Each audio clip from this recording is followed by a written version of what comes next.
The girl in the junkyard. The wind blew hard across the dry alien desert. Sharp dust flew in the air like knives. The sky was red and the sun hung low like a dying ember. Mark, a human scavenger, walked slowly through the ruins of the old alien city. He wore a dirty coat and carried a metal stick to check for hidden items in the scrap piles. This place was called Zone 9, a junkyard planet forgotten by most. Ships crashed here, machines were dumped here, and sometimes people were left behind. Mark moved toward a broken transport pod. Its side was cracked open like a metal egg. Something shiny caught his eye. He bent down, brushed away the sand, and found a strange silver charm. Suddenly, he heard it. A soft cry, very low, almost like a whisper. He stood still. The wind howled again, but beneath it, the sound was clear now. A child was crying. Mark turned his head, slowly. He followed the HFY sound. Behind an old scrap heap half buried in sand sat a broken crate, rusted and sealed. It looked like it had been dropped from the sky years ago. The cry came from inside. Mark stepped closer. He touched the crate's surface. It was cold. He pried open the side using his metal stick. The lock snapped after a few tries. The door creaked open. Inside, huddled in a corner, was a small alien girl. Her skin was soft purple, her eyes bright silver, and her body thin like she hadn't eaten in days. She wore torn cloth and had metal cuffs around her ankles. She looked at Mark with wide, terrified eyes. Mark slowly crouched. "Hey, it's okay. I'm not here to hurt you." She didn't understand his words, but she could feel his calm voice. Her hands trembled. She pulled back into the corner, breathing fast. Mark took out a water bottle and placed it on the floor in front of her. Then he stepped back. The girl stared at the bottle for a few seconds. Then, very slowly, she crawled forward, grabbed it, and drank.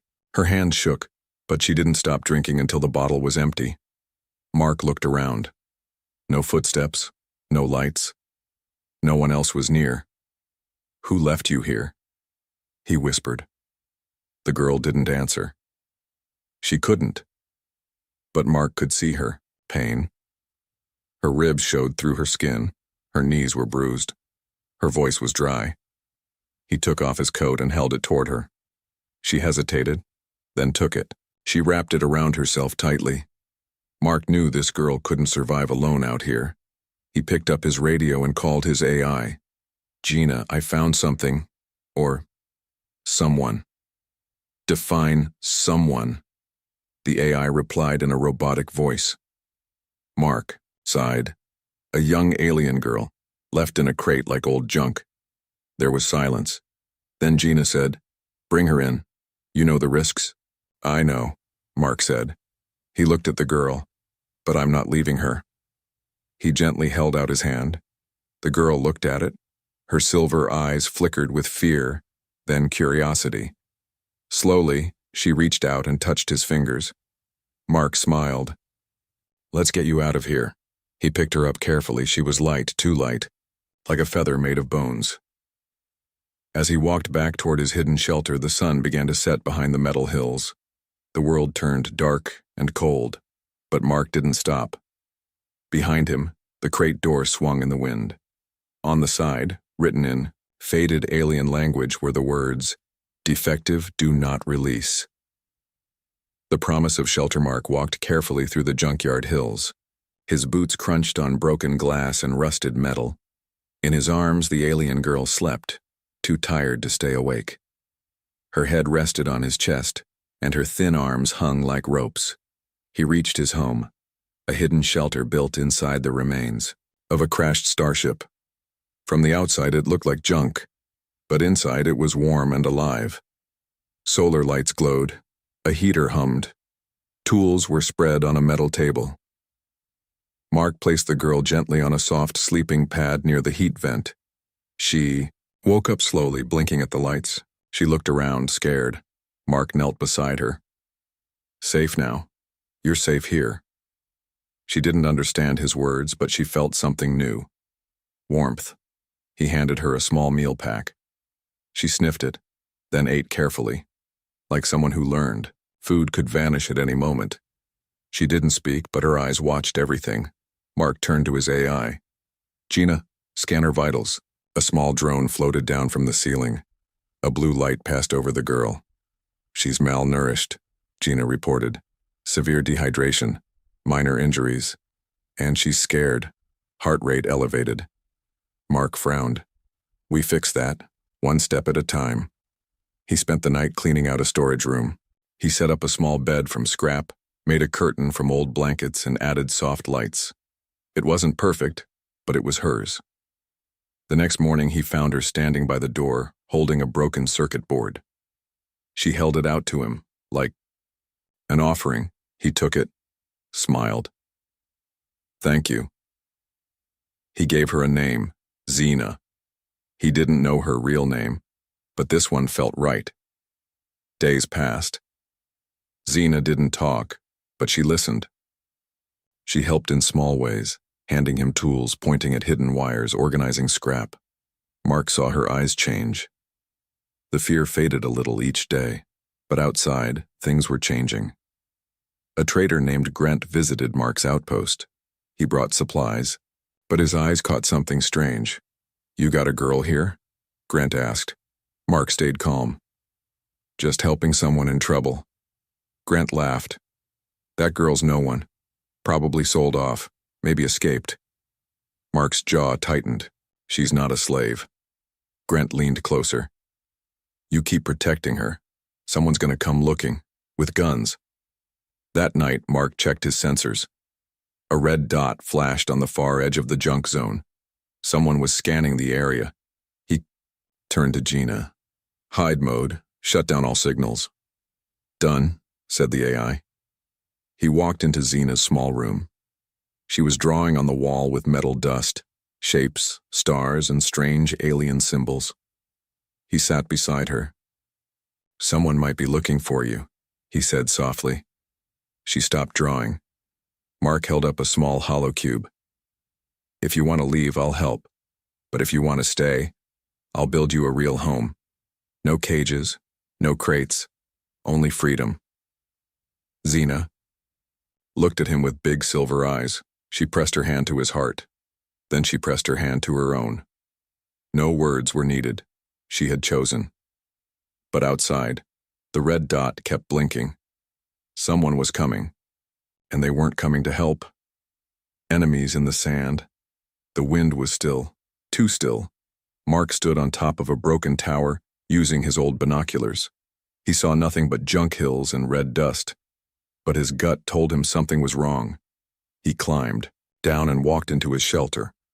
Xena was repairing a small drone, her hands steady and fast. She didn't speak, but her eyes lit up when she saw Mark. He smiled, but only for a second. We have a problem, he said. Gina's voice echoed from the wall. Unidentified signal detected again. Closer now. It's not a traitor. Mark's heart sank. How close? 2 clicks from the southern ridge, moving fast, hoverbike. Mark looked at Xena. She tilted her head. She didn't understand, but she sensed his fear. He gently placed a hand on her shoulder. Hide. Now. Back tunnel. She paused, then nodded. She grabbed her charm, the silver one Mark found the day they met, and ran to the back passage hidden under scrap sheets. Mark locked the shelter and loaded his pulse rifle. He hadn't used it in years, but old instincts came alive. He set up traps, pressure spikes, signal jammers, noise decoys. Then he waited. Minutes later, the air cracked with the sound of engines. A black hoverbike roared over the dune. The rider wore armor made of bone and metal. His eyes were covered with red lenses. A long laser whip hung from his belt. Vorlak. He stopped outside the shelter, scanning with a handheld device. The screen beeped once, then beeped faster. She's here, Vorlak growled. Mark stepped out slowly, rifle pointed. You're trespassing. Vorlak grinned. You have something that belongs to my client. She's not a thing. She's a runaway genetic asset, property, marked defective and thrown away. Mark's finger twitched near the trigger. She's a child. You left her in a box to die. Vorlak stepped closer.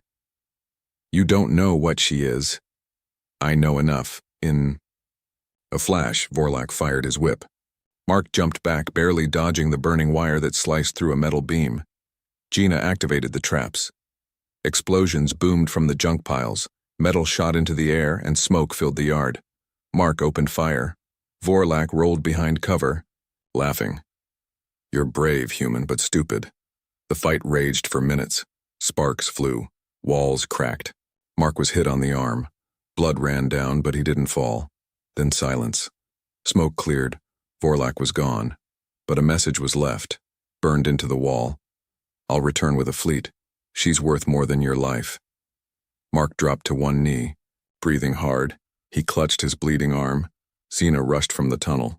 She saw the blood and cried out, a sharp, high-pitched sound Mark had never heard before. He looked at her with tired eyes. It's okay. You're safe. For now. She pressed her small hands to his wound. Her skin glowed softly. Suddenly, the bleeding slowed. The pain faded. He stared. You're healing me? Zena didn't answer. She just closed her eyes and kept her hands steady. When it was over, she opened her eyes and whispered, her first word since they met. Mark. The fight for dignity. The shelter smelled like smoke and burnt wires. Walls were cracked. The roof had holes from the last attack. Mark sat on a stool, tightening bolts on a broken turret. His wounded arm was bandaged. Zena watched from a corner, her silver eyes filled with silent worry. He looked up. We need to prepare. Vorlak will return. Zena stepped forward and placed a metal box on the table. Inside were small power cells, wires, and an old transmitter chip. She pointed to it, then made a gesture. Connection.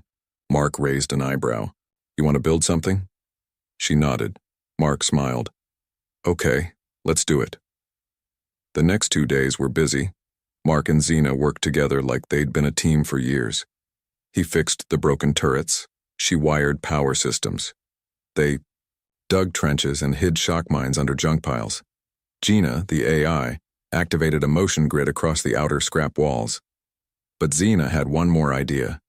She took apart a cleaning drone and rebuilt it into a flying decoy, small, fast, and fitted. With a stun blast, Mark watched her work. You're full of surprises. Zena gave a small smile, her first real smile. That night, Mark sat by the fire, watching stars blink in the sky. He spoke softly. Back on Earth, I was a soldier. I fought in dirty wars. I saw people used, discarded. He looked at Zena. When I saw you in that crate, it was like seeing those same crimes again. And I swore I'd never look away this time. Zena reached out and held his hand. No words, just a silent bond. The next morning, the sun had barely risen when the alarm sounded. Gina's voice boomed. Hostile inbound. 1 vehicle, 1 life form, scanning weapons, confirmed lethal. Vorlak had returned. This time, he came with fire. The hoverbike roared into the scrap zone, firing plasma rounds. Junk exploded. Sparks flew. Mark activated the defense grid. A turret fired, but Vorlak dodged. Zena now, Mark shouted. Zena launched the decoy drone. It zipped forward, drawing fire. Vorlak missed. The drone spun and fired a stun pulse. It hit him in the shoulder. He screamed but didn't fall. He jumped off the bike and charged forward, whip glowing red. Mark stepped out from behind cover and fired. Vorlak was fast. He rolled, dodged, and threw a blade. It hit Mark in the leg. He collapsed. Zena screamed. Vorlak laughed. You protected her well, human, but it ends now. He turned toward Zena, but she didn't run. She stepped forward, eyes glowing faint blue. Her skin shimmered. Her body trembled, but she didn't stop. She raised her hand. A pulse of light shot from her palm. Pure energy. It hit Vorlak in the chest and threw him backward into a scrap pile. He groaned. His armor cracked. Zena collapsed beside Mark, shaking. Her strength gone. Mark, bleeding but awake, pulled himself up and grabbed his rifle. You forgot something, bounty hunter, he said. Vorlak looked up, dazed. What? She's not property. Mark fired. One shot. Straight into Vorlak's scanner visor. Sparks flew. The bounty hunter dropped unconscious. Later, Gina spoke. Enemy life signs stable but unconscious. Sending distress beacon to junkyard authorities. Mark looked at Xena. She lay beside him, eyes half open. You saved me, he whispered. Xena smiled faintly. We saved each other. The heart of the machine. 3 days passed. The junkyard was quiet again, but not peaceful. Vorlak had been taken by the local enforcers, but Mark knew others might come. People like him don't hunt alone, not for something cheap. Xena sat alone on top of a scrap hill. She held her silver charm, staring at the sky. Mark watched her from the workshop window. She hasn't spoken since the fight, he said to Gina. She's processing something deep, the AI replied. You saw her power. That wasn't just alien tech, that was biological and ancient. Mark stepped outside. I need to understand who she is. That night, a sandstorm blew across the zone. Mark and Xena took shelter inside the deep tunnel under the wreckage. While searching for supplies, Xena found a sealed door made of glowing black metal. Strange symbols pulsed on it, same as the ones she used to draw. She touched the door. It opened. Inside was a chamber, old, full of dust and wires. At the center floated a cracked AI core. Blue lights blinked slowly like a dying heart. Xena stepped forward. The AI came to life. Welcome, Xena Vel, daughter of House Veltari. Voice recognized. Mark froze. Did it say, daughter, of what? The AI continued. You are the last living heir of the Veltari line. Memory files available. Downloading now. Xena clutched her head. Images flashed in her mind. Bright lights, voices, laughter. Then cages, chains, and screams. Her family taken. Her home burned. She, stolen and marked as defective by traitors. Mark rushed to her. Xena, are you okay? She opened her eyes, tears falling silently. I remember. The AI continued. You were hidden in a crate and ejected to avoid death. We were told to protect you until your memory unlocked. Mark looked at the AI. What is she? She is a bio-enhanced starborn, designed to lead, to heal, and to command energy. A living key to the Veltari legacy. Xena looked at her hands, glowing faintly again. Mark placed his hand over hers. You're more than they said. You're not broken. You were hidden because you're special. Xena looked at him with a question in her eyes. What, now? Mark stood tall. Now we decide what kind of future you want. No one owns you anymore, not bounty hunters, not kings. The next day, Xena spent hours with the AI, learning about her family, her lost people, and her abilities. She practiced focusing her power, lifting small metal pieces, healing cracked circuits. She wasn't just a child anymore. She was becoming something greater. Mark rebuilt the shelter walls, reinforced the gates, and installed a beacon blocker. He knew they had little time. One evening, as they sat beside a fire, Xena spoke clearly. I want to build. Not just hide, a place where no one is left in cages. Mark nodded slowly. Then we'll start here. From scrap, like everything else. But far above the planet, in the orbit of a dark moon, a signal pulsed. It carried Xena's voice, her power signature, her name, and someone answered. The scrap home stands. Tall the wind carried change. Mark stood on the roof of his shelter, looking over the junkyard. What was once a pile of broken ships and lost machines now looked like something more. A fortress. Steel walls built from crushed engines. Watchtowers made of ship wings. Solar turrets powered by old fusion cores. The place didn't look pretty, but it looked strong. Below, Xena stood on a platform testing a force field she'd created using parts from the ancient chamber. A shimmering dome of light spread out for a second, then vanished. Mark clapped. You've almost got it. Xena smiled faintly. It's not just for us. Mark tilted his head. What do you mean? She looked at him. One day others like me might need shelter too. No cages, no fear, just safety. Mark nodded. Then we make sure this place stands. Word spread. Some traders returned, but not to mock. They came with tools, scrap, even food. One old woman brought fresh wires and said, "Heard you saved a girl from the death markets. Brave thing to do." Xena worked side by side with humans. Her powers helped heal, repair, and light up dark places. Slowly, the junkyard became a community.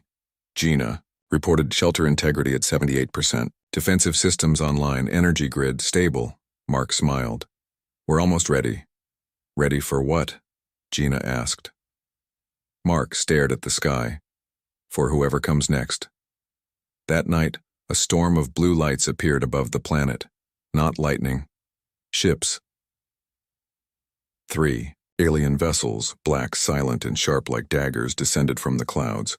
They didn't send a message. They didn't ask permission. They hovered above the junkyard and waited. Mark aimed his binoculars. Not bounty hunters. Gina confirmed. No identification codes. No diplomatic signals. Just scans. And one. Locked on Xena. Xena stepped beside him. They're not from my people. I don't recognize their markings. Suddenly a deep voice echoed from a ship projected into the air. Deliver the starborn or face cleansing fire. Mark whispered. They don't even see you as a person. Xena clenched her fists. Then I'll show them what I am. The next day was spent preparing. Xena activated the outer field generator. A soft blue glow covered the yard. Mark calibrated the railgun on the tallest tower. Locals, traders, scavengers, even ex-smugglers, took up posts. One man said, "We fightin' aliens for a girl?" Mark looked at him. Not just for a girl, for what she represents, and they all understood. As night fell, the alien ships opened their hatches. Black armored troops dropped down in silence. No faces, no voices, just marching. Mark gave the signal. Wait till they cross the line. The invaders stepped onto the junk soil. Boom. Hidden mines exploded, throwing them back. Turrets came alive. The battle began. Xena stood on the platform again. She lifted both hands and the shield dome spread wide, protecting homes and people. Plasma fire hit it, but bounced off. Inside the dome, children hid. Safe. Outside, chaos. Mark fought like a machine. Aim, fire, move. Years of war returned in every breath. Xena focused her energy, sending shockwaves through the ground, flipping enemy bots into scrap. She wasn't a child anymore. She was a beacon. After what felt like hours, the last invader dropped. The ships, damaged and smoking, rose back into the sky and vanished. Silence returned. The junkyard stood tall. Later that night, as stars blinked gently, Mark and Xena sat by a fire again. He looked around at the rebuilt shelter, now full of life. "You built something amazing from nothing," he said. Xena looked up. "No, we did." Her home was never the palace. The sky was quiet again. The broken pieces of enemy ships still lay across the desert sand, smoking gently in the morning light. Mark stood beside the wall of the junkyard, hammer in hand, fixing a beam that was scorched. During the fight, his clothes were torn, his face tired, but there was a soft smile on his lips. Xena walked toward him, holding a metal box. "Found more working parts." Mark took it. "Good. You know, we could build a tower from all this. Scrap someday." Xena looked around. Children played near the solar wells. Traders helped carry crates. Old bots cleaned the pathways. This wasn't just a junkyard anymore. It was becoming a town. That night, as stars filled the sky like diamonds, a soft tone echoed from Gina's core. Unidentified vessel approaching, non-hostile. Single ship, slow speed.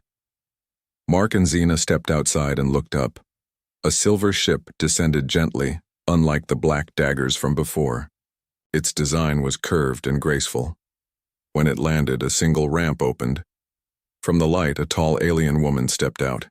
Her skin was the same soft purple as Xena's. Her robes glowed faintly, marked with the sigil of House Veltari. Xena gasped. "I know that symbol." The woman knelt and opened her arms. "Xena Vel, my starborn niece. We have searched for you for so long." Xena took a step back. Mark gently placed a hand on her shoulder. "It's okay. Take your time." The woman continued. "Your family thought you were lost forever. You carry the Veltari blood, and the future of our kind." Xena's heart beat fast. She looked at the woman, then back at the junkyard. She saw Mark, the people who stayed, the home they built from broken things. Not royal halls, not shining towers, but love, effort, choice. Xena spoke slowly. "I remember the palace. I remember the pain. But this place, and this is where I became free." The woman nodded. "We will not force you. But know this. If you come with me, your name will echo in history. You will live in comfort, lead your people." Xena looked at Mark. He didn't say a word. His eyes said everything. "It's your choice, and I'll respect it." Minutes passed in silence. Then Xena stepped forward and hugged the alien woman. "Thank you for coming," she whispered. "But I'm not going back." The woman blinked in surprise. "Why?" Xena turned, smiling softly at the junkyard. "Because home is not where you're born. It's where you're loved, where you're safe, where you're free to build." The woman placed a small crystal in Xena's hand. "Then we'll leave this. If you ever call, we will come." With one last glance, the woman returned to her ship and flew into the stars. Weeks later, the junkyard was buzzing. Xena had designed a school using scrap and light panels. Mark built benches from old ship crates. Children from different planets sat together learning how to fix, build, and grow. The place was alive with hope. Mark leaned against a wall, watching Xena teach a group of kids how to solder wires into a drone. Xena's voice spoke gently. She could have been a queen. Mark smiled. She already is. Just not the kind that needs a throne. That night, as lights glowed across the junkyard town, Xena stood on the rooftop. She looked at the stars, then down at the shelter they built. She whispered to herself, "I was once a number in a crate. Now I'm someone with a name, with a family, with a future." She held Mark's old coat tighter around her shoulders, smiling as the wind blew. Final message. You don't need a crown to lead. You don't need a palace to feel safe. Sometimes the greatest power is being free to choose where you belong.